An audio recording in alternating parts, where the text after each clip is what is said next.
Here's an initial check of this Honeywell fan here.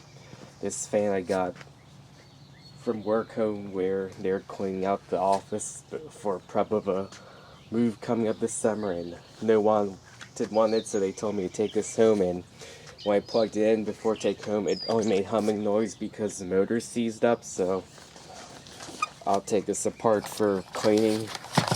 This is a fused plug too with a removable fuse.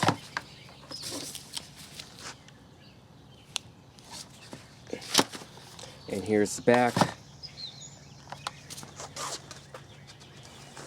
I'll show the underside here. This is ETL instead of UL like the older models. Here's a better look at the specs underneath. I think this was made in 2013 based on this, but there's dust I'm going to take apart. Well, I can only take apart the grill first. There's screws hidden here. I had to use a long Phillips head screwdriver, so I'm going to use this here and then a flat blade to get the blade off, because I remember these fans have a piece that I had to pull out before taking the blade. And I'm going to oil this fan too with 3-in-1 oil here. This is for motors. Anything that says S8020 can be used to oil fan motors, not WD-40. WD-40's for other things, not oiling motors to keep the bearings from drying. I'm using a long Phillips head screwdriver to remove 6 screws from the back here to pull the front grill off for cleaning.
Here I'm using a very small flathead screwdriver to remove this metal piece off from the blade so I can pull the blade out, and it did break at the end, but it's okay because the blade will still stay in place when I put the blades back after cleaning.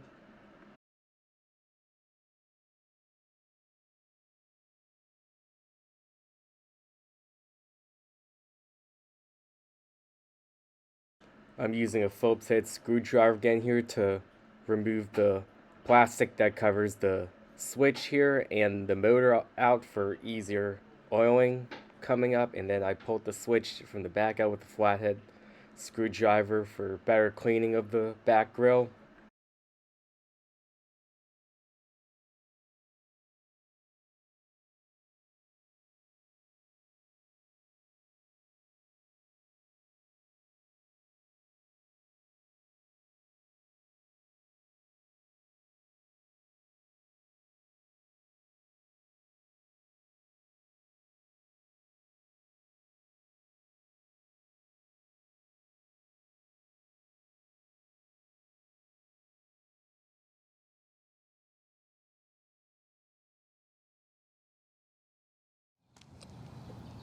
Here are the parts I took apart from the fan for a wash with a garden hose. I'm letting these air dry and I'll wipe these again. There's a switch, the front grill I pulled off, and everything else I'll just blow with a vacuum on the exhaust mode and wipe with a wet paper towel.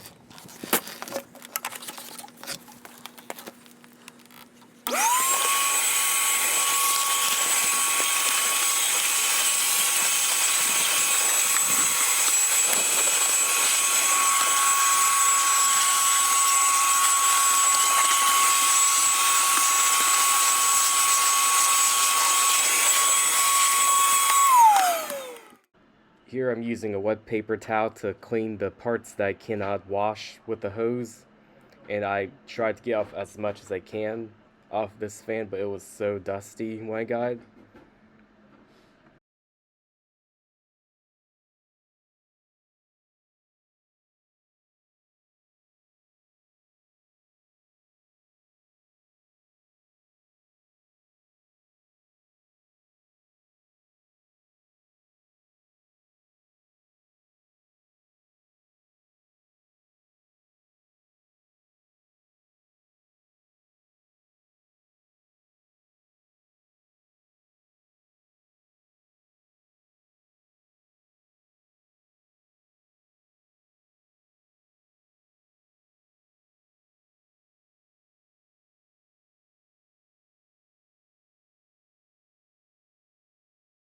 Here's another close-up of the fan motor before it's time to oil it here.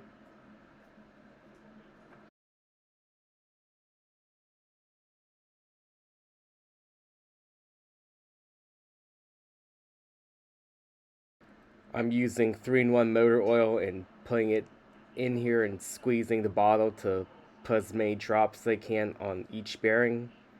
And I had to do this slowly to prevent from being too messy, but there was a mess on the newspaper after oiling the motor, and I had to use a lot of oil because the bearings were so dry and locked up.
It's time to use a Phillips head screwdriver again here to assemble the motor back onto the back grill, and then I'm putting the switch back together and putting the plastic cover on that screws in with a screw.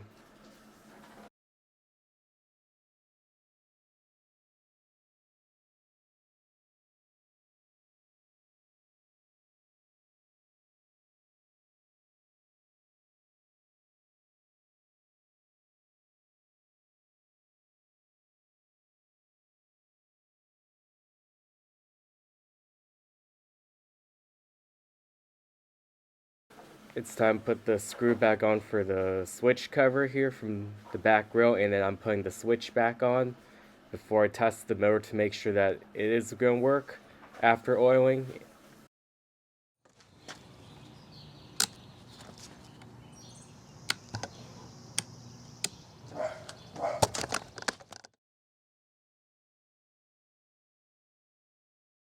After testing the motor without blade on, it's time to put the blade back on here and the front grill on to repeat assembly again, and put the fan down to put the screws back in with the Phillips head screwdriver, and then I'm putting the front badge back on as well.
Here's the fan fully assembled and oiled with lots of oil because of how dry the bearings were. I couldn't get all the dust off with wiping. With a lot better conditioner with Ford, I can just use Q-tips sometime and do the rest here. I'm going to turn on low here.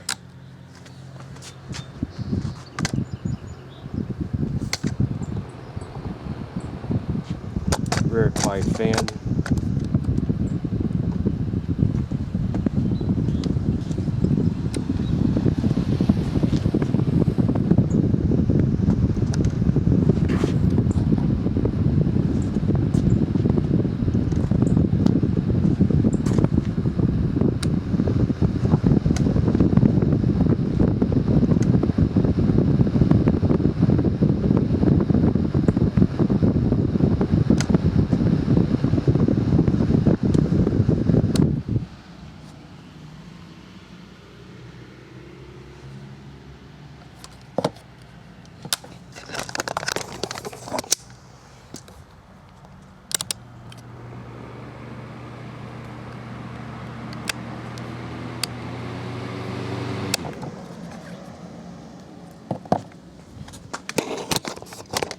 There we go, that's the servicing of this fan here. Finally saved from being thrown in the trash. So I'm hoping to make another video of this fan inside my house. There you go.